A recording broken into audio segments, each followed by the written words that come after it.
In this video, I will show you how to insert an image in WPS Office.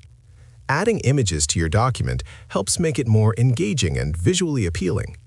WPS Office includes several tools that allow you to add and edit images quickly and efficiently.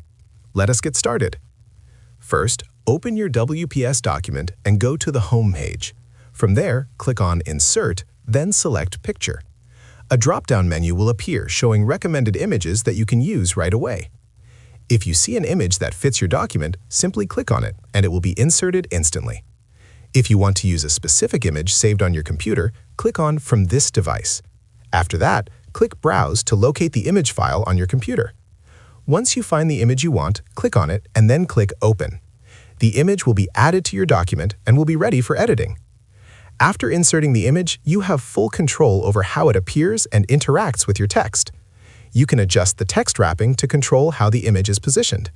Options include inline with text, square, tight, through, top and bottom, behind text, or in front of text.